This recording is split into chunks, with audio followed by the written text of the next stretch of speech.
राहुल गांधी वारंवार ज्या डुप्लिकेट मतदारांचा विषय करतायत किंवा फॉर्म नंबर 6 नंबरचा फॉर्म भरून हम्म. मतदार संख्या वाढवली गेली असं ते सांगण्याचा प्रयत्न करतायत. एकाच पत्त्यावरती अनेक मतदार आहेत ह्याच्या बाबतीत त्यांनी सांगितलं. बघा असं आहे कविताजी, मी नगरसेवकही होतो, जिल्ह्याचा अध्यक्ष म्हणून काम केलंय.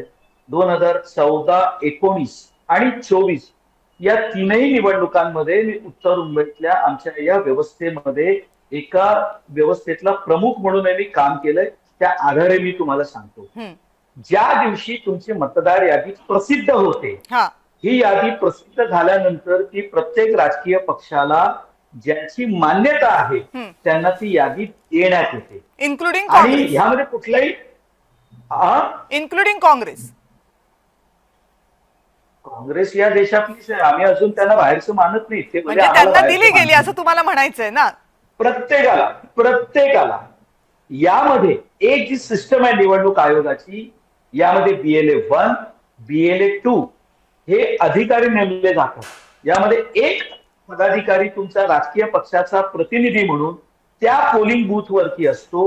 BLO हा त्या प्लस त्याला करत असताना निवडणूक आयोगाच्या वतीने जे काही शासकीय कर्मचारी त्या प्रसंगासाठी नेमले जातात हा त्यामध्ये असतो. हे दोघेही त्यामध्ये फॉर्म नंबर 6 ज्याला आपण नवीन मतदारांची नोंदणी म्हणतो, ही नोंदणी झाल्यानंतर ठराविक काळानंतर त्याची यादी प्रसिद्ध केली जाते. त्याच्यावर तुम्हाला जर का आक्षेप घ्यायचा असेल तर त्याला तुम्हाला कालावधी दिला जातो.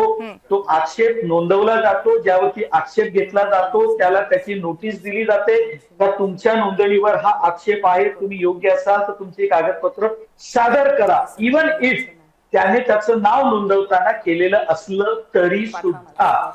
त्यामुळे नवीन नाव नोंदवत असताना ही प्रक्रिया आहे. यामध्ये मग 7, 8 यामध्ये तुमचे जे काही बदल करायचे असतात, मृत नागरिकांचे नावं बदलायची असतात. तुम्हाला अडचण काय होत? अरे मी तुम्हाला किशोरजी त्यांना पूर्ण करू देत. किशोरजी येते, मी त्यांना पूर्ण करतो. राहुल गांधींना खोटारडेपणा करतो आणि किशोरजी तुमच्या वयाचा मान ठेवतो असं मध्ये मध्ये बोलू नका. प्लीज त्यांना पूर्ण करू देत किशोरजी.